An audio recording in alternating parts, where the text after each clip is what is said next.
Hello and welcome to Beyond the Finish Line, the podcast for runners of every pace, every distance and every goal. I am your co-host, Georgia. I am a 5-time marathon runner. I am a social media content creator. And on today's episode 34, we're going to be chatting about all things trail running. We're going to do our highs and lows of the week. We'll go through all of the things you need to know about trail running, followed by some listener questions. But first, let me introduce you to our co-host, Coach Matt. He is an ultra-marathon runner, a trail runner, and an endurance coach. How are you going, Matt? You also left out multiple-time Ironman, might I add. Oh, I'm My so crowning sorry. achievement. How you doing, Georgia? I'm Come very down well. off cloud sub for you. Look, I think I'm slowly starting to level out. I think the post-marathon cold has really brought me back down to earth, hence the funny voice today. Yeah, well, it's not as bad as it was a couple of days ago, so it's all right. It's definitely a lot better than it was, but that's okay. To be expected after a big race. I always get a cold, and I'm just so grateful it didn't come pre-race. So you know what? I'm happy as it is. How are you going? How's things? Yeah, really good. I swear I have seasonal depression syndrome because the sun is out since Sydney Marathon, and my happiness is probably like tenfolded. Like as soon as it gets hot, I am just the happiest man in the world. So Bit of vitamin D. And look, I laugh, but I'm not actually laughing at you. It is just a funny thing for you to say. I haven't heard you say that before. So yeah, it's my new thing. A bit of sunshine does the world of good, doesn't it? And I can't deal with the cold. I'm like a reptile. I'm like a snake. I need the sun. I need it. You really are. Yeah, You I really can't. are. I can't deal. Every time we have been for a run together in the cold, you're wearing so many layers. I cannot get over it. For someone who lives in quite a cold climate in winter, it honestly blows my mind. Matt will be wearing like thermals, trackies, and I'm just in like bike shorts. No, and I am as unapologetic about it too. I just cannot deal. But 45-degree day, I can run a marathon with like a cup of water and it won't even faze me. So Yeah. I'm built for the heat. You really just need to go and live like up the coast. Port Macquarie is calling your name. No, fucking the sunny coast is calling my name, and I have been spending the last 3 years trying to convince Samantha to move there, and she just won't have a bar of it. I know, and I'm not going to get involved because I do not want to be a part of that discussion, but it would be so nice to live up there. Like, would you go Cairns or where would you live? No, like sunny coast, like Noosa sort of area. Oh, right. Okay. Fair enough. You know, like the Sunshine Coast. Yeah, but like there's so many little towns in that area. It's like... Yeah, I probably wouldn't live in Noosa, but like in and around Noosa. Like the hinterland sort of area, like half an hour from the beach, you could have a few acres. It'd be good. Oh, sounds like your dream.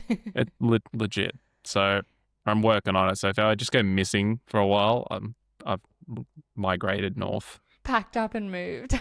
There are some mornings in this place where I'm like, it is just too cold. I can't do it. Yeah, look, you'll be fine. You just need a cup of concrete. Legit. Yeah, that is actually accurate. Yes. I'm just a bitch, but... Yeah. How is your training week going? I've seen you on social media all week that, as you said, the sun's come out, so you're very happy. Tell us about your week. Just training for COSI 100 at the moment, 100K ultra marathon. That is the next. It's not even like a big goal. It's just something I want to do. Have you ever done COSI 100 before? Is this the first time? Never run 100Ks before, so it'll be a first time. Never run 100Ks. What's the furthest you've run in a trail race? Probably 60-ish. Okay. I think it was like a 58-kilometer trail run, but it ended up being like, if you don't stick to the trail perfectly and whatnot, it adds up. So it's probably like 60. Oh, I was going to say a 58K race, that would do my head in if it wasn't long enough. No, I'd need the 60. Yeah. Trail running's really weird though. Like they always have, they don't stick to like the traditional measurements. So it's like they don't have a half marathon. They'll do the 22 and they have a 32 race, but you don't really get 32-kilometer road runs. So yeah, that is true. I have noticed that, especially with UTA. I know that's 22. Yeah, and like they don't do a marathon, they do 50. So weird. Yeah. I guess because then you can call it an ultra. That's exactly. What you guys love to say. Yeah, well, it is. So. Are you swimming and biking at the moment? Or are you just running? What are you doing? I got a torn rotator cuff, so I'm not swimming at the moment. Oh, that's news to me. Oh yeah, it's been torn for like 4 or 5 weeks. I was so drugged up at Sydney Marathon. like on painkillers. Just I didn't know where I was. Yeah. Don't condone it. But yeah, I was so like every time I'd go to the chemist and get my, what was it, Voltaren, she'd be like, have you had this before? And I was like, have I? Oh, yeah, I had a packet before I got here. Thanks. I know. Yeah. So bad. But as soon as I finished the race, the first thing I said to Nick was, I'm so happy to not have to take anything. Yeah. And it's just like amazing how your body, when you don't have something really important coming up, how your body just completely relaxes. Like all of my injuries have disappeared. Yeah. Well, yeah, it's just that pressure's gone. Like 100%. The pressure of the whole thing disappeared. Yeah, it's interesting because obviously I see it from so many different people, but the message is different, but it's the same. So everyone has got sick. Everyone's injuries have cleared up. Everyone has some form of post-race blues. Like they're all the same, but they're all different. So it's just everyone is in the same boat. Yeah, it's interesting. This is the first time I've not had post-race blues, which every other race I've done, I'm like, oh, so sad, you know. But now people are like, oh, what's next? What are you doing next? I'm like, I don't know. I feel great. Leave me alone. I just want to like chill. I'm having fun. So I think there is a big difference. There's probably three things. One, you have no plan, yet post-race blues. Two, you have a plan and you know what's next, so you just sort of continue to move forward. Three, you've accomplished your big goal. Yeah. And you're just like, cool, like there is no pressure to do anything. So like you're not still chasing that thing. So you can just be like, I'll just work it out. Like I'm going to take a few weeks, work it out. It's cool. Yeah. Seriously, it's so nice. Like yesterday was Sunday, and so it was the first Sunday since our honeymoon, which was in May, that we literally just I woke up at 9 a.m. I don't think I've woken up that late in forever. And we just like walked to the coffee shop and like had breakfast and then did was a normal human. Was a normal human. And I was like, is this what everyone does every weekend? Like, holy shit. Yeah. And it was like 10 a.m. and I was like, oh my God, I'd be finishing my long run by now and then be dead on the couch for the rest of the day. Exactly that. Exactly. And my whole Sunday's ruined. Yeah. And I got so much done. I got all this housework done. We did the groceries. We went to dinner. I was like, oh my God, this is amazing. Yeah. But I always wonder, I'm like, how do people with kids get through marathon prep? And then I'm like, or Ironman prep or whatever. And then I'm always like, oh, now I have no prep. I have all of this spare time. And what do I do with it? Yeah. They're like my two. Yeah, I constantly think about how people with kids do marathon training because, you know, you would get home from a long run because someone has said they'll look after your kids, or maybe your husband or whatever is looking after your kids. And then you get home and you've got a parent. Like you can't just lay on the couch because your kids are like, mom, or whatever. And I'm like, oh my God, I don't know if I'm ready for that. Like even like the time where I'm just sitting on the couch watching TV, I'm like, oh my God, if I had a child, I'd be doing like bath time, all of those things. So kudos to all the parents out there who just completed Sydney Marathon or they're training for a big event, because I don't know how you guys do it. Wild. Supportive partners for sure. Definitely. Any lows for the week, Matt, or you just feeling great? Obviously my rotator cuff has just been like constant pain in the ass because I can't swim. But other than that, all good. Just like crushing business, crushing life, crushing training. Everything's Mickey Mouse, mate. Putting on a couple of coaches next week or the week after. So take some of the load off me a little bit. Be good. Yeah. Very good. Very good. Big things happening in the business at the moment. Yeah. It's at the point now where it's like, we just can't keep up. We need to like make some drastic changes. Not a bad problem to have though, right? It's good. It's a good problem. Yes. Yeah. Right team around you makes a big difference for sure. Yeah. Oh, that's good. I'm glad. I would ask you about lows, Georgia, but you're still on cloud sub 4, so you don't get to say anything. No lows this week. Look, even a cold can't bring me down, but it's very hard to top the week that I just had. Like Sydney Marathon and then meeting Kipchoge on Monday was absolutely insane. It was Tuesday, sorry. We'd already done the podcast. It was Tuesday. And so, I got a last minute message on Monday saying, did I want to come and meet Kipchoge from my friends at Pace Athletic? I've worked with them before, and so it was so nice to see them message me. It was. Do you reckon really if you didn't go sub 4, they would have messaged you? don't know. I didn't think about that. No, do you know what? I don't know. I don't know if I was as noisy on socials coming into the race. Maybe they wouldn't have picked up on it. But the team is so lovely. Like, they've been messaging me so much lately, just being like, "We're so proud of you." And I'm like, "Oh, thank you, stranger." But yeah, so that was really, really cool. I honestly, I know it sounds a bit silly, but it felt like I was meeting Jesus. Like, and I'm sorry to anyone who is very religious, but it was the weirdest feeling ever. Like, we all kind of got ushered into this room. There was probably 15, 20 of us.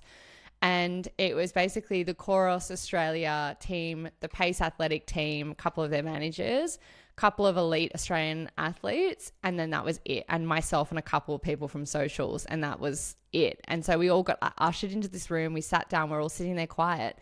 And when he walked in, it's like the room, you could hear a pin drop. It was crazy. And I've never been so captivated by someone, just to like really listen to everything they're saying. I didn't want to film too much because I was like, I don't want to be rude, but yeah, I plucked up the courage to ask a question, and yeah, it was really nice. It was nice to like him to talk to me and like look me in the eyes. I don't know, it was weird. I feel weird saying it, but it was dead set like just meeting a big celebrity. It's interesting listening to him talk. Like, he almost talks in like scripture. Yeah, seriously. Just like, and that's like he's not. I'm assuming he's not trying. Like, he does it too often for it to be an act. But yeah, no, it's definitely. like the way he talks about running is like his soul. Oh, it really is, and you can tell it's, well, like maybe to an extent it is a little bit of like, you know, he talks slower or something like that. Sure. But I mean, his English is really good, but I mean, it's not like he's speaking completely fluent. Like, you can tell there's sometimes where he has to sit and kind of pause and think about the word. Yeah. Yeah, and think about the word, or he maybe doesn't understand the question someone's asking, and so he'll kind of just say something to hopefully get the right message across. But yeah, just everything he says is so philosophical. It was wild. I still couldn't believe it. Even the team from Pace were like blown away. So yeah, really, really cool experience. He signed my shoes. They gave us like some merch that he'd signed, which was really cool. And he handed out his little orange wristband thing. So that was really cool. But yeah, it's a bit hard to top a week like that. So definitely no lows. That's awesome. It's very just like, it was cool to see it all come together though. Like, still thinking back to it. Yeah. Like the whole everything we did, like from sub 4 to the way we did the content for it to the results you got afterwards with socials, like everything. Just when you work for something for so long and you see it all come together, it's like, that's exactly how it should have gone. Yeah. And it did. It did. You couldn't have asked for a better response. I'm still blown away by the messages. I'm still getting messages like today of people just being like, "Hi, I just thought I'd wait a week to message you and say congrats." And you know, I was talking on a podcast yesterday, and they were asking me about the whole experience and what it's like to talk to strangers on the internet about stuff like this. And I still get blown away that people will message me their story or be like, you know, I tracked you the entire race, or, you know, all of that kind of stuff, which is just completely wild to me because, you know, I don't have an insane following, you know, like, it's not like I've got 500,000 loyal followers or anything like that. I have like, you know, 12,000 loyal Instagram followers and 20,000 loyal TikTok followers. And it's so good because it means I can actually get back to people and talk to them and stuff like that. And everyone loved the video that Jimmy did. Like, that was incredible. So I cannot wait to see the doco come together. I think you said to me today he's working on it at the moment. Yeah, I sent you a photo of he sent me the photo, and he's like, timeline's looking hectic. And I was like, you do your thing, bro. You're so jealous because you still haven't got yours yet, have you? Well, no, I also said, like, prioritize Miss Sub 4. Yeah, exactly. Look, thank you. I appreciate it because I was so excited to see it. A lot of the footage that I got was from other people. So, you know, it's grainy and all that kind of stuff because it's just how it sends through. But yeah, gosh, crazy. It was cool going through. I put up a video last night. I don't know if you guys saw it, but it was my run in everyone's point of view. And it was really cool watching people's videos. Yeah, one girl at the end was like, she's on our side. She's on our side. She's wearing a pink crop. And I was like, oh, it's so cute. I love it. Yeah, I don't know how I'd go if I had millions of followers. I think I'd get overwhelmed. Like, just disappear. Yeah, I think there's like critical velocity in terms of followers where it's just too much. It would be. You definitely would have to get an assistant just to get back to people. Because, yeah. Not even that, just like the fact you remove the community part of it, just walking down the street. Oh, yeah. Like if you're one of those people with 10 million followers, like you can't just... You couldn't. It's like you got to go through the back door to places. I'm like, at what point is it not worth it? Yeah, it would be interesting to see where's the tipping point for that. Like, For me, if I got to like 20 or 30,000, for my personality, I'm like, that's fucking too much. It's like so much more. But you could handle probably 10x what I could handle because that's your personality. And then someone else could handle 100 million or what, like The Rock, he could handle whatever. Yeah, of course. So it's just like, yeah. I'd be It like, was- as soon as I walk down the street and someone wants to like take 10 minutes of my time, I'd be like, oh, okay, it's getting a lot. Yeah, well, look, like, God, it's only in a running space that people really notice me or know who I am, because obviously that's my niche. But it was funny, like, hanging around the city after the marathon and people coming up, because my mum could not believe it. Like, your mum loves a yarn. Jesus Christ. She loves a yarn. And she was chewing the ear off some poor girl on the light rail who was like, oh, I follow you on TikTok, like, congratulations, blah, blah, blah. And mum was like, oh, my daughter, like, gosh, she's so proud of me, bless her cotton socks. But this poor girl, the entire light rail ride was just like, holy shit, what have I done? Poked at the bear. Yeah. And she's very similar to me. Like, once she gets going, you just can't make her stop. Yeah. Which is great for podcasting. Yeah, I was going to say, speaking of needing to move on from the conversation, if I don't stop talking now, you won't never get me to stop. So today we had some inboxes from our lovely listeners talking about trail running. And now I don't know a thing about trail running. I've only been on like 2 trail runs in my life. So we're going to do a whole episode, guys, on Trail Running 101 for you. So I can learn and you can learn, and Matt can teach us all about trail running because he has his COSI 100 coming up. And so we thought it'd be a great way for you guys to learn all about what it takes to train for that kind of thing. But also, if you don't want to do 100 and you want to just go out for a trail run, all the things you might need to know. Yeah, I would say trail running is one of the most underutilized forms of training that our marathon or half marathon runners could use, because it is just so beneficial for so many different reasons. Yeah. And it's wild how you can go for a trail run and run, say, a similar distance on the road, but you're just completely fine afterwards. Like, it's just so much easier. Not easier, like, it's not easier. It's just different. It's different. Yeah, there's no impact like compared to road running. Less load. So, start us off with, like, how does someone get into trail running? What would you say is like the key things that you would need that aren't kind of hyped things on social media in terms of gear? Because, I don't know, can you just go out on a trail run with just what you would wear going out on the road, or are there things you need to consider first? The biggest thing to consider is the trail.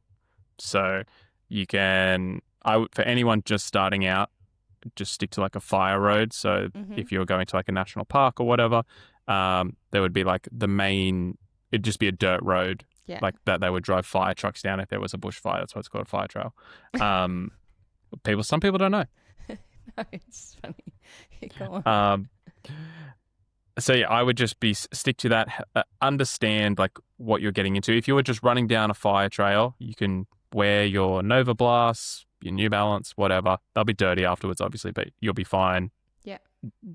You would not need to take any extra nutrition, hydration. Most fire trails just run north and south and east and west, so they're not like curvy. There's not a lot of turn-offs. You could just literally run an out and back. That'd be like a very, very good introductory to trail running. Yeah. Okay. And so I feel like there's not really many fire trails around. How do you find out where all of these are? So Strava, you can go into the map section and you can look up trail running. There's also heaps of trail running apps. I'm going to quickly look them up right now because I've got a folder. All Trails is really good, and Trail Forks. Okay. They're the two I use. We'll pop them in the show notes for you guys so that you can download them as well. Especially if Yeah. they're ones that Matt uses, you know that they'll be good because... Yeah. And then the other one is just like all national parks are will have trails. Like, so if you're in, what's the one that's like near Manly? I'm just trying to think for people in Sydney. I don't know. I know there's the Spit Bridge one where you can go from the Spit Bridge all the way to Manly. I have actually been on that before. That was my first ever trail run. Mm-hmm. And then there's also the Royal National Park, which is down south. But Okay. I don't actually Royal know National Park, and then out in the Blue Ku-ring-gai? Mountains. Ku-ring-gai. Ku-ring-gai is the one I'm after. Go me. Yeah, that was literally the one I was thinking about. Oh, good. Yeah. You can go out to the Blue Mountains. The majority of our listeners are in Sydney, so I'm just listing a couple of places around there. But super easy to find. A really easy way to find it as well is go onto the race calendar, like New South Wales race calendar or Victoria or whatever state you're in's race calendar, and look up trail runs. And wherever they host trail runs, there will obviously be trails. And then you can just work it out from there. That's a good idea. And that's a great way to find any. You'll know they'll be safe. They'll be marked out. Chances are there will be a running community in and around there, whether you do a run club or you do, you're just seeing people out on the trail, so you're not out in the bush by yourself. Like normally a very good way just to get started.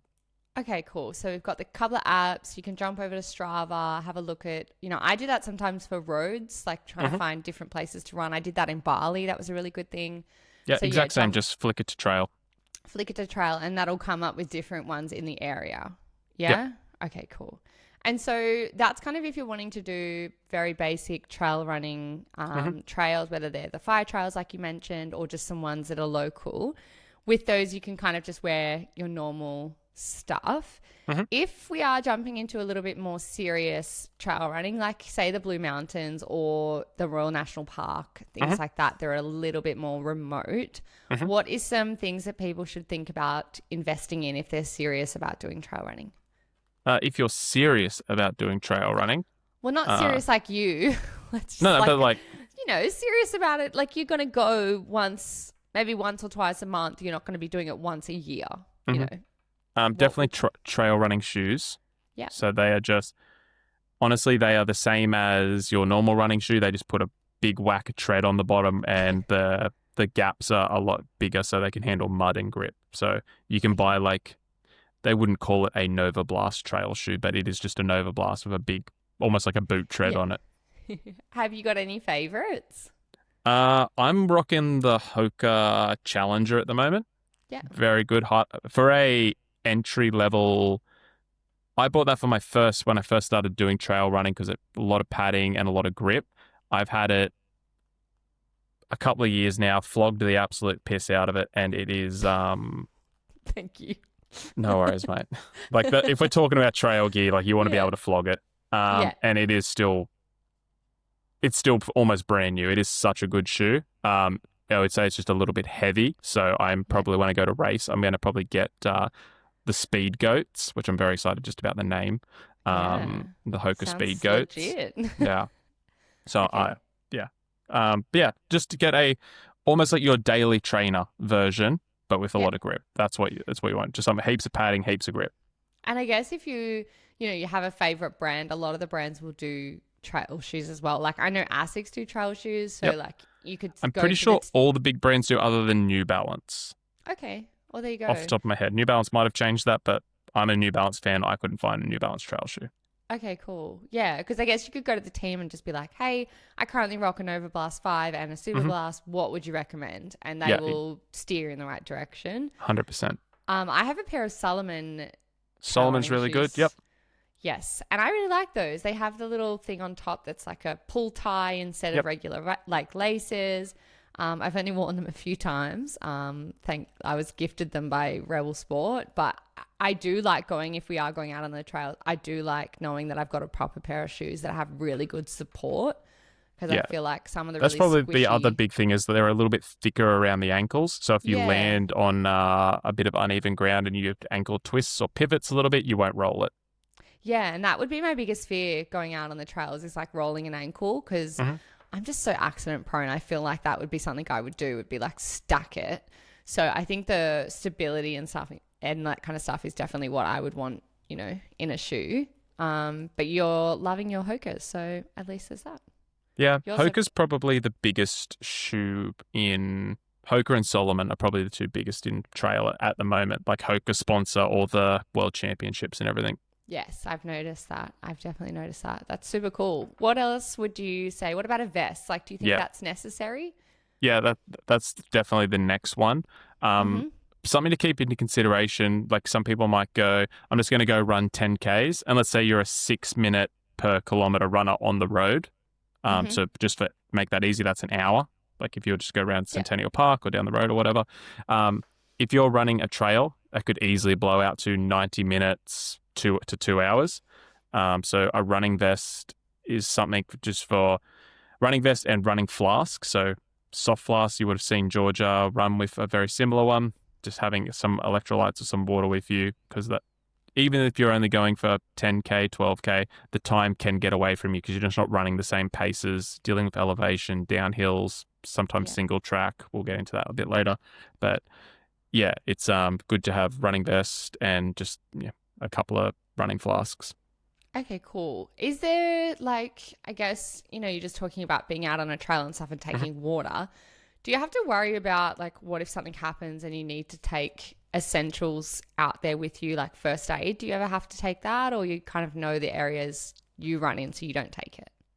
Yeah, so definitely that's why doing your research pre-run is super important. For me, I'm not overly concerned. Like I'm at home out there, so I'll just work it out. But if you are someone who is nervous or maybe accident prone to like Georgia, I would definitely recommend, like, if you go to UTA, the UTA website, that's Ultra Trail Running Australia, they will have a mandatory gear list. And while you don't need all of the mandatory gear, like they have some really good, just like, hey, take A, B, and C. So like especially in summer, compression bandage, snakes are a real thing. I know you city-siders don't really see them that often, but they're out there. Having like a small sachet of electrolytes. They're probably like the two, and like a fleece, like a very lightweight like camping jacket jumper. If something does happen, and as soon as that sun disappears on the trails, it gets very cold very quickly. Obviously, we don't want anything to happen, but it is a realistic thing. If you're sweaty as well and you're running closer to the afternoon sunset, that sun disappears, it drops 15 degrees like that. So that would probably be that's not to scare anyone. Like there's plenty of times where I will not run with anything. It's the same with a lot of people I go trail running with. But if you want to play it on the safe side, that would be a compression bandage, some extra electrolytes, and like a small jumper just to keep you somewhat warm if something did happen. Yeah. I think if you're going out on your first couple of trail runs or even like your first 10, 15, and you want to take stuff, like just take it because you're going to feel better out running anyway. Do you have to take like torches or stuff like that, or only if you're kind of running at night? Like I'm just trying to think of all the worst case scenarios because this is the stuff that I'd want to take on a trail run. I'd take everything but the kitchen sink. Yeah. Just back to what you said there about taking extra stuff. Think about how many of you, when you first started running and you did like your first building up to your first half marathon, would take a running vest, right? Yeah. And you had gels, phone, fucking spare phone charger. You had just so much shit that you would never carry now. Like now you'd be like, I'll run a half marathon with just nothing. I'll just have my phone. It's kind of the same thing. It's just the more confidence you get. So when you start, take some extra stuff. Just remember you got to carry it all. Yeah. Sorry, Joe, what was the second part of that question? Do you have to take things like torches, or only, again, if once you're kind of used to it, you don't need to take it? Obviously, it just depends when you're running. If you're running at 7 o'clock in the morning and the sun's up, like if you're out there at 7 o'clock at night when the sun sets, something's gone really wrong, and See, that's what I would do. I'd be like packing a torch because what if I like, I don't know, got lost and then it was dark and like I need to take this. Yeah. I'd be packing everything, honestly. Like we obviously run with head torches and things like that. But again, like it's just dependent. If you're going for a run in the morning, don't pack a torch. You've got to carry it, and it's going to be daylight for 12 hours. Mm-hmm. If you're running close to dusk or first thing in the morning, like, yeah, definitely take a head torch. Even if you, like, I've done it a couple of times where I've mistimed like the back 20 minutes of a run, and it's just got a little bit too dark and you can't really see the ground, so you're sort of running with a phone torch. Yeah. It's just not ideal. But like the head torches are 5 times brighter than a phone torch and cover way more area, so you can actually see where you're running. But yeah, I wouldn't say that the head torch is a necessity unless you're running later in the afternoon. Then I would just pack one just in case, because you can just miss time at the sun sets 10 minutes early or whatever, and yeah.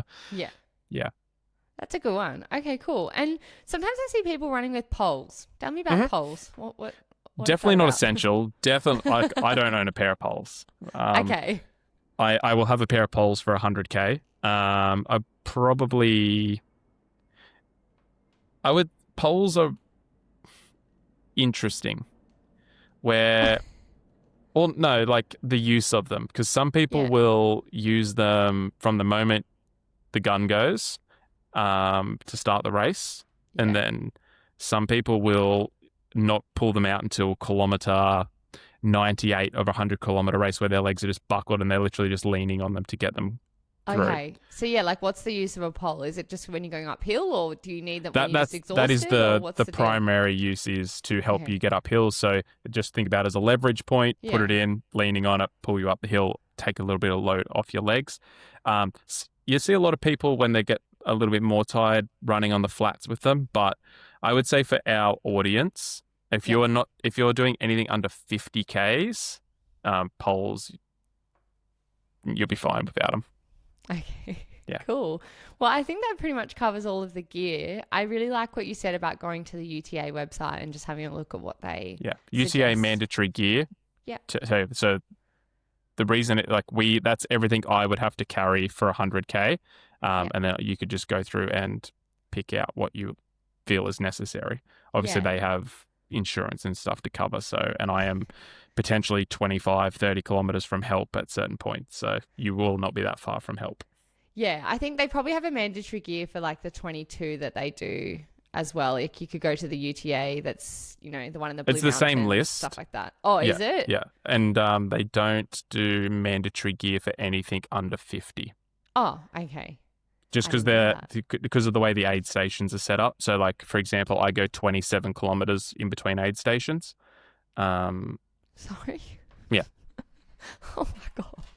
Yeah, you really have to pack everything then, don't you? Yeah, exactly. So if something goes wrong in that 27 Ks, you got to think about the amount of ground they have to cover to, number one, realize you're missing. Number two, then you think 27 Ks and they got a grid search it to find you. But like in the 22, you're never more than 5 kilometers away from an aid station. Okay. Do you have to pack a flare for something like that? Like, what if No, you get Georgie, lost? you do not have to pack a flare. No. 27, I mean, like, how? Don't waste your energy, mate. Taking my top off, like, trying to, like, wave it around. To who? No one's around. Yeah, no one's around. Fuck. This is why I don't trail run. It's fine. You are slightly convincing me. So let's keep going and we'll see if you can convince me anymore. Now, one thing I noticed when we went trail running together, it was a 5 trail, so it wasn't like super skinny or anything like that. But I did notice, like, we ran a lot slower, and that was kind of normal. And I know that lots of trail runs, you see people like walking and stuff like that. Run us through how that works in terms of like your mindset and kind of getting over that whole, my usual pace is 5:30, but now I'm running 7 minutes per kilometer. Yeah. So there's a saying in trail running just called run the runnable. So a lot of trail runners are a special breed in themselves, where they really care about elevation. So, for example, you guys were freaking out about 300 meters in Sydney. Kosciuszko has got like 3,500 meters. Yeah. So I don't know, 100x what you guys went through, or 10x what you guys went through, whatever it is. Do you feel that the elevation is the same though? As someone who does both, road and trail, do you think the elevation feels the same? Like, if you were to do 3,000 meters of elevation on the road, does that feel a lot harder than 3,000 on the trails, or it's the same? It's different because the trails are inherently steeper. Like, Okay. I can't even think of a road that's as steep as some of the climbs like I just do at my local trail, let alone Cozzy. Yeah. Okay. So that's a big difference. If you're just talking about 3,000 meters spread over 100 Ks, then yeah, it's all the same. But it is the uphill and the downhill that get you and how steep it is, the gradient of climb. Yeah. And like stairs and stuff. Yeah, stairs. Yep, and like for context, guys, 3,000 to 3,500 meters over 100 K is actually considered a pretty flat 100 K. Oh, yuck. And we literally climbed the tallest mountain in Australia. I know, crazy. Yeah, considered flat. So or not flat, but like it's definitely not considered challenging. UTA, so the one in the Blue Mountains, that has another 1,200 meters of climbing over the same distance, Yeah. and then like Mont Blanc, which is the World Championships, that's closer to 9,000 meters over 100K. Yeah, a guy we know recently just did UTMB. Super incredible. When I was living over in the UK, I used to do a lot of traveling to Switzerland with the family that I worked for, and I was there one time when they were that was all happening. And I remember at the time being like, holy crap, that's so far. But now that I'm a runner, I can truly appreciate how incredibly hard that is to do that. And like 9,000 meters of elevation is just crazy. Yeah. And then to make it even wilder, that's not the furthest race. There's the miler, which is the 160 kilometers, which still to this day is the only endurance event on the planet that scares me. Yeah. Yeah, I don't know if I could do it. My friend Marco just did one in New Zealand. Super, super cool, but crazy stuff. Like his training runs were like 50 Ks and he'd just be running around Sydney doing 50 Ks like casually. But yeah, I mean, incredible race. I cannot imagine can't even think about that. It scares me. It scares me because I'm probably going to end up doing one. I was going to say, I feel like you need to do one. Do hard shit, Matt. I'm running 100 Ks. Yeah, fucking after that. 2.5 marathons. Let's see you get stuck into one, Georgia. I know. Look, I did 18 with you and that was enough. So. Yeah. So let's just go back to the whole like going fast and slow kind of thing. So run the runnable. Talk to us about that. Yeah. So realistically, number one, you're running on dirt or trails and uneven ground. So you're not setting, if you are a 6-minute kilometer zone 2 runner, you're just not going to run the same paces. Like the ground's not as responsive. You're far more focused on the way you're running in terms of where your feet are landing. You can't zone out. You've got to be highly focused the whole time. It's just not the same sport. So it's not comparing apples with apples, even though it's both running. The second part of that is the climbs. So when you hit hills in trail running, you walk them. Like you don't, because they're not just rolling hills like you might get like Oxford Street in Sydney Marathon, for example. Imagine like Mrs. Macquarie's chair, but it's like 3 kilometers long. Like that's kind of what we're dealing with. So you just can't run them. And if you do run it, and we're talking from the beginner perspective, obviously elites just a mountain goat and they just get up there. Your heart rate's so buggered, like your race is over. So the energy return is not worth it. Yeah, and even when we did that trail run together, it was encouraged to walk some of it. It's like, oh, we'll walk 100%. This hill and then, we'll run down it and then maybe we'll try and run halfway up the next one. And you normally just pick markers. You'd be like, I'm just going to run to that tree or that shrub or that marker and then walk. Yeah.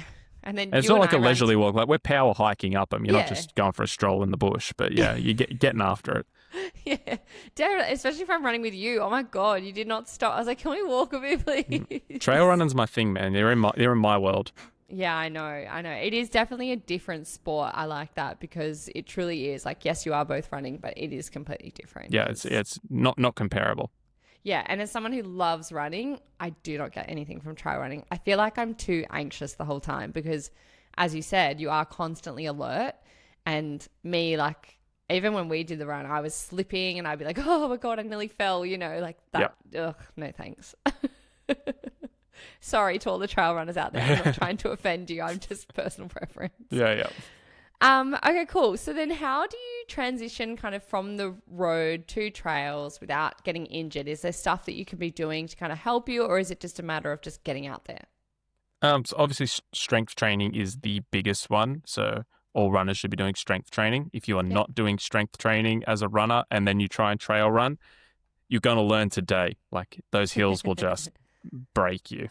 There's no ifs, ands, or buts about it. Like you can't, the pounding on your quads. So again, but when I talk about for marathon prep guys, I talk about stiffening up those quads. Trail running is a different form of stiffening up those quads. Like hiking those hills, you're hunched all the way over and you're just driving into the ground to get up. And then when you go down, you really want to let gravity do a lot of the work. So you're just slapping those feet into the ground and it hurts. Like when you're 30, 40, 50 Ks into a trail run and you're just going down a real steep downhill and gravity is making you run 4-minute 30s, 5-minute Ks, it hurts. So strength training is a big part of it. And then the second part of that is it's actually like I would encourage a lot of road runners to do it because it won't take a bigger toll on your body as road running. Okay. Well, maybe I'll get out there this weekend and give it a go. Maybe I'll do the Spit Bridge one. I look forward to it. Wait and see that actually happen. Yeah. I won't hold my breath. So tell me about trail etiquette, because I feel like there's some unwritten rules out there, and myself as a very beginner trail runner, what are the things that I should know when I'm heading out on the trails? Because I don't want to be the person who goes out there and then everyone hates me or I do something wrong and then I don't know. Trail running is such an interesting sport because like the community is so good. Like I can't imagine if you did something wrong, and I'm trying to actually think of things that you could do wrong. You'd get pulled up straight away and they'd be like, hey, this is how you do it. And like, that would be the end of the conversation. Okay. So people are more likely to teach you how to 100% do it better. Right. I find the more niche a sport people are way more supportive because they want more people to do it. So like you've got runners and then you've got like marathon runners and then you've got trail runners and then you've got like ultra marathon runners. So like that funnel just gets closer and closer. So I feel like the further down you go, they're just like, come hang out with us and we promise it's fun. Like we're really friendly. Come in, my child, sit down. Exactly. The only big thing I can think about is you don't want to be a liability. So like when I say don't be a liability, if you get injured and you need help, that is not being a liability. Like if you roll an ankle, get bitten by a snake, ask for help. Don't be like, oh no, I don't want to be a hassle. Ask for help. You don't want to be the person who is 15 Ks away from the trailhead. So trailhead would be like where you park your car. So like your starting point. You don't want to be 15 Ks away and be like, you know what, I've got no water, no food, no nothing, and I'm and I need to borrow it off someone else because you're taking away from their run. But if you are in a serious situation, ask for help. Someone will help you. If you're dying of dehydration. Don't try and be a people pleaser. Be like, oh, I don't want to bother you. Yeah. But if you're, anyway, there's that. And then don't litter. That's a big one. Like, keep the bush nice and clean. Outside of that, like, I can't really think of too many things that would be an issue. Like, just be prepared. So that would cover, like, don't be a liability. Be friendly. Don't litter. Easy. Great. We love it. 3 simple rules, Super easy. Is there anything about, like, what, who goes first, or, like, it's just whoever gets there first goes first if it's a really narrow trail, or? Okay, that's a good one. So 2 different types of trails. We have like fire trail, dirt road, whatever you want to call it. We just call that a very basic trail. Then we have single trail, which is almost like a single trail, literally single file. It'd be like a cattle trail or a goat trail or a sheep trail, something like that. That's the ones where you would see like on UTA or UTMB where they're weaving in and out of trees, dropping down, things like that. If someone is faster, is coming up behind you, they will let you know. They're like, hey, runner's coming, runner on the right, whatever. Oh, okay, yeah. And then if they're a really experienced runner, they will spot an area where they feel confident to go off the trail and cut in front of you. If there is not that option, like say you are running like on the edge or like in UTA, where you're in the Blue Mountains, like some of it's literally like cliff on one side and you're like holding onto a rope, they'll just just slide across and like you'll just pass, like just stop, let them go, and yeah. So it's kind of like faster runner gets to let you know, but you should always let them pass when they're faster. Yeah. Yeah, 100%. Like otherwise, it is I not. mean, that feels like a given, but yeah, it's not enjoyable either. Like if you're a slower runner and you have someone faster sitting, like it's like when a car's sitting on your back bumper and you're like, and they're tailgating you. You're just like fuck off. Like yeah, that's you what want to get rid of them anyway. Exactly. Yeah. So just let them pass. But I'm telling you, everyone who I've been around in trail running is super friendly. Like there's never been an issue. In a race, obviously it gets heated. There's a bit of competition and whatnot, but they're really good at, same as like Sydney Marathon, sectioning you out in paces and things. So the chances of you having someone that much faster behind you is minimal. Okay. So is there kind of like trail running park runs? Is that something people can do or not? Is that not a thing? Not so much park run, but there's like trail running run clubs. Okay. And like you'll go, they'll normally have, beginner, intermediate and advanced courses or something like that, or beginner and advanced. Mm-hmm. But yeah, definitely there's heaps of community about it. Okay. So say if you were wanting to get into trail running more, mm-hmm. what would be like is it like beginner races or is 22 kind of the first race? Oh no, I'm pretty sure there's like, there's definitely something sub 10 at certain races, whether that's an 8 or a 9 or a 7. Lonely Mountain that I'm doing in 2 or 3 weekends, they've got an 11. There'll be 15s, there'll be 16s. There's they always really love a random number, don't they? Yeah, they just because they've got it. They don't really do out and backs in trail running. It's got to be a loop. Yeah. And you can't do point A to point B either, just because of logistics. Yeah. So yeah, it's normally like however far the loop is, because they're kind of stuck to the trail. You can't just go off into the bush. So true. Gosh, some of these things, I say it and then I'm like, Georgia, that is so obvious. Anyway. It is until you actually think about it. Sorry, it's not until you think about it. Some people are like, why is it 22? And you're like, well, that's just the way the trail weaves in and out. Like, if it was 19, it'd be 19. Like, yeah, and you're not going to like pave a path into the trail. Like, you've got to keep the bush as it is. So, okay, fair enough. All right, shall we get into some listener questions? I have 4 questions here. I know we normally do 3, but beginner trail running, why not? Mm-hmm. First question here is from Daniel. He said, I'm training for my first trail half marathon. How do I balance trail long runs with my usual road sessions without overdoing it? Yeah, don't overcomplicate it. Just do your long runs on the trail. Really easy. So you don't need to be doing like at least one session during the week. You can do some of it on the road. I mean, if the trails are super accessible to you and it's not out of your way, you could put in a trail specific session. I would also say it depends on the race. If there is a decent amount of climbing, so for a half marathon, maybe anything over 600 or 700 meters of climbing, you might want to do a elevation session where that's literally just jog to the top of the hill, jog down, jog to the top of the hill, jog down for an hour. You could do that on a trail. You could also do that on a treadmill or a stair climber or just any road. So I'd say only one run a week is like compulsory.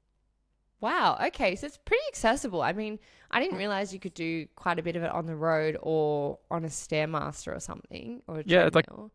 To be fair, prior to deciding to do COSI, all of my trail runs, I would just do my normal Ironman training and then like 2 or 3 weeks before go do a couple of trail runs and then be right as rain. Like that fitness just carries over. It's just getting used to the up and down of the hills and like that's really the only thing that you need to sort of get down.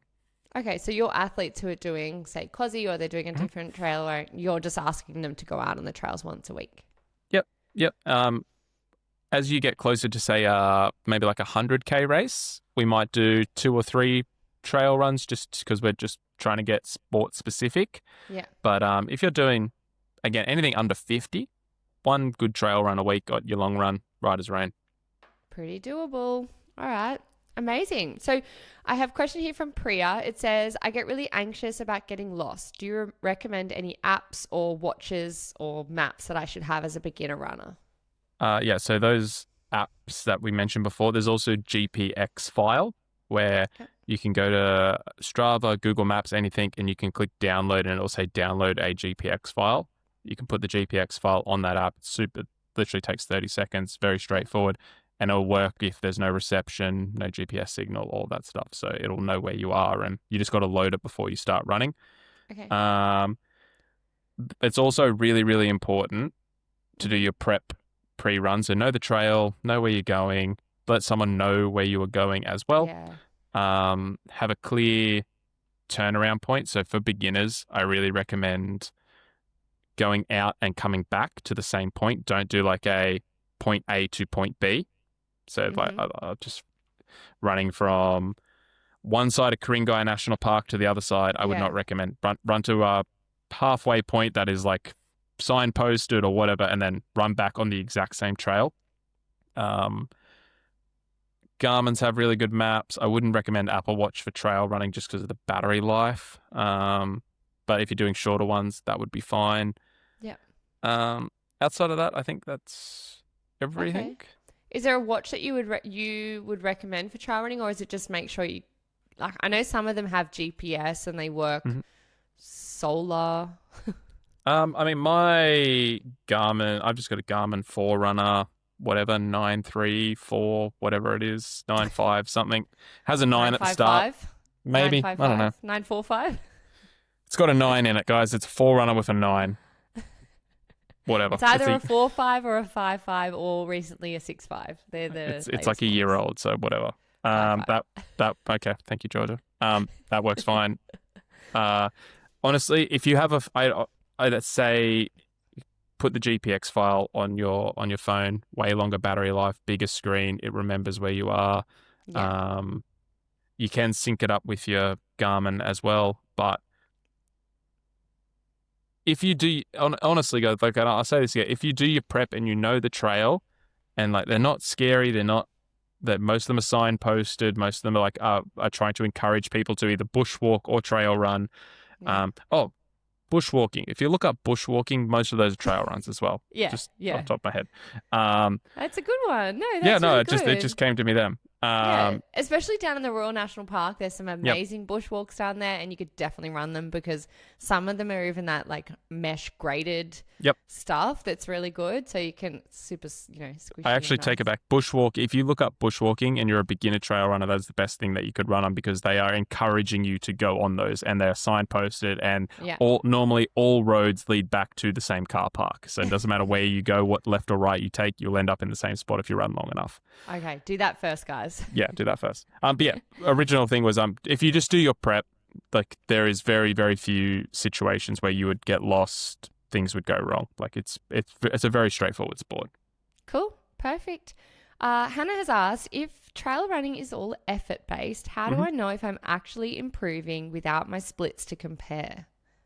Okay, so the way I like to do it, and I was actually just talking to one of my athletes, Dave, where he's training for COSI 100 as well. We run the same trail every Sunday, and we had it run together for a couple of weeks, then we went out and ran, and I was like, we normally stop at that tree, but then we went like further up the hill, so we went just like an extra 50 meters up the hill, and then I was like, it normally takes us an hour 45 to get to the turnaround point. It's like, we did an hour 42. It's like, you just, if you run the same trails, you just sort of get an idea. It's like, I normally stop at that tree or run to the next tree. Or it takes 2 hours to get to this point. It took me an hour 55. So you just got to look for alternative measurements rather than pace. You could be like, I would normally run up this hill and it's a 10 out of 10. This week it was an 8 out of 10. So just look for different measurements. But you can't necessarily go off pace altogether. Yeah, and I think, as you said, like if you are running the same trails, and me just thinking about the one trail run I did with you, I would think about same thing. How long did that take me? Also, was my average pace a little bit faster this time? I feel like that could be something you could look at. But pace isn't really I don't want to say it's not a spoken about thing, but it's like it definitely doesn't rank in the trail running world. Like no one really gives a fuck.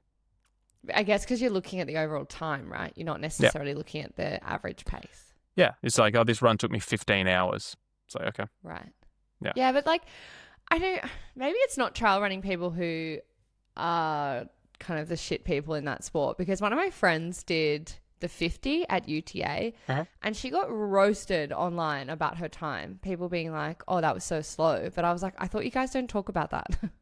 Yeah, it's pretty rare. Like, I've never seen anyone get roasted in the trail running community or the ultra community unless they have like done something to deserve it. Like, they've come in from outside of the sport and be like, I'm gonna fucking go win this thing, and they come last. Like, I've seen that happen. Yeah, so maybe it was just people not in the sport who were. Yeah, I'd say it'd be more like people who are not in the sport. Yeah, roadrunners can be such assholes sometimes. Honestly, do you know the funny thing?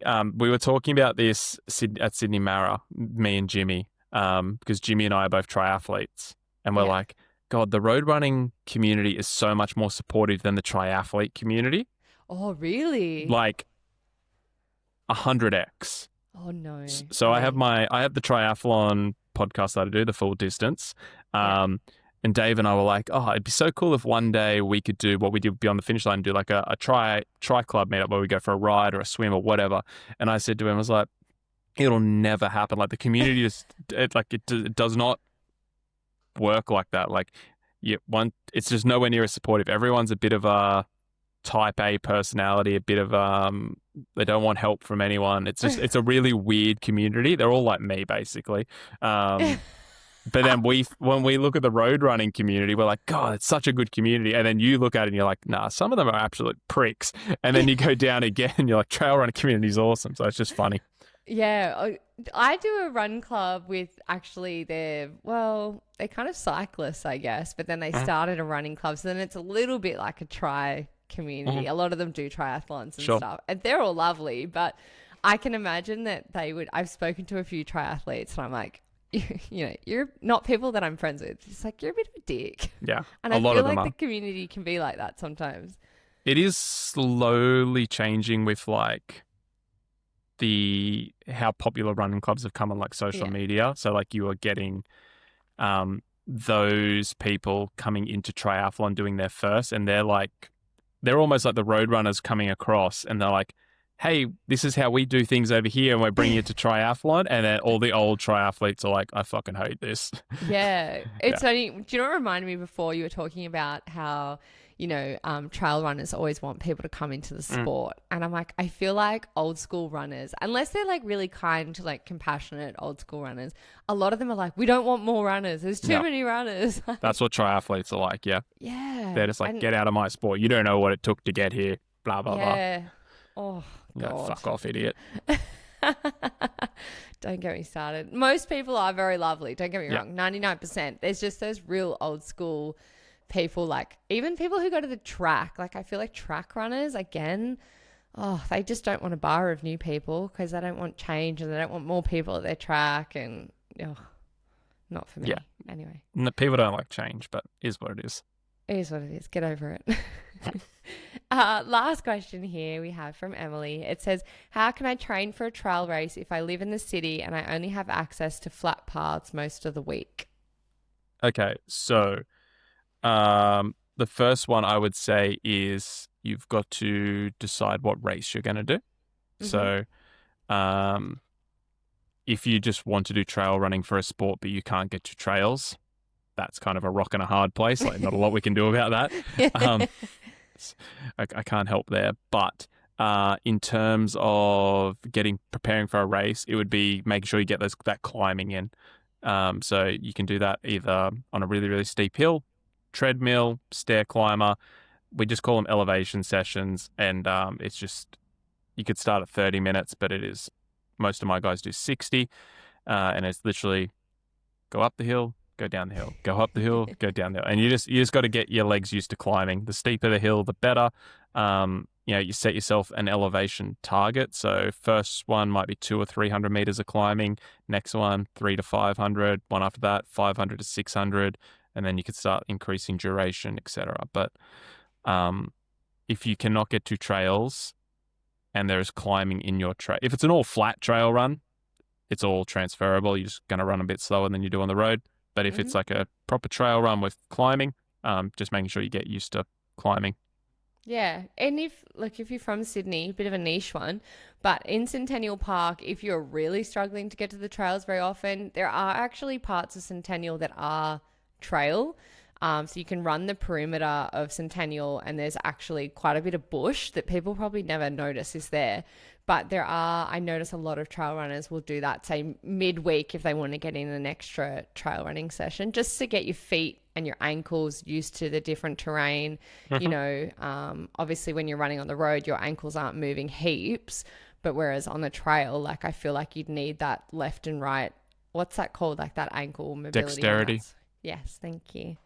So maybe that could be helpful. Like maybe have a look around your area and just see if there's anything that has a little bit more elevation around your local area. That could be helpful. But other than that, I guess you just have to do as much as you can in the gym and then try and make a few trips out to the trails wherever you are. Yeah, and I just wouldn't, like I said, unless it's like a super, super technical course, which a lot of the beginner ones are not, like obviously because they want people to come and do the sport and they try and make it as friendly as and accessible as possible. Just, you could do 3 or 4 max before your race and you'd be fine. Like honestly, you'd be bright as rain. Just do your preparation. Sign me up for UTA. Oh, yeah, we heard it here first. UTA 2026. Georgia takes on the miler. No way. Oh my God. I'll be like, I'll do 22. That sounds fun. Sam would do 22 with you. Yeah, I'd do it with Sam. I feel like, Sam would really look after me, whereas you'd be like, keep going. Don't stop. Hurry up. No, we would not be doing 22. If you come with me, we're going to war. I'm going to break you. Is there anything else our listeners need to know about trail running? I think from a absolute basics, we hit everything that we need to. It's a super accessible sport. You need minimal gear. It's not as complicated or technical as people think, especially at the beginner level. And the reason we did this, guys, is because I'm going to run this Kosciuszko 100 and we're going to talk a lot about it over the next sort of 10 weeks. And we just wanted to let you know what it is, what the sport is, what is this ridiculous thing that Matt is doing. So I think that is, and I would encourage more people to do trail running. And if you would like to do trail running, message me and I will help you. Oh, that's so nice. I love that. And we're going to chat a lot about Matt's training coming into the Kosci 100.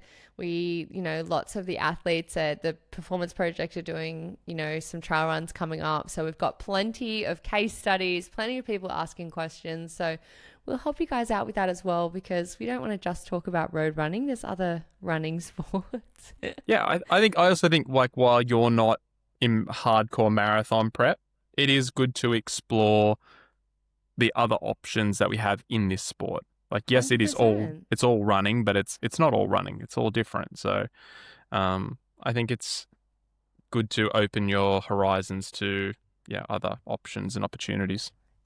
Yes, it's definitely not always just about me, guys. We'll talk about our co-host, but we just talk about road running. Like we just talk about tempo sessions and threshold and marathon pace, etc. But like, those words almost don't exist in trail running, but they're both running sports. So definitely. And I'm keen to explore it more too, because, everyone talks about how great it is for your mindset and like getting out there into nature and stuff like that. So I'm going to give it a go too. And we can, maybe I'll do a big trail run and I can give you guys a lowdown on what it's like. George is going to do UTA and it's going to be great.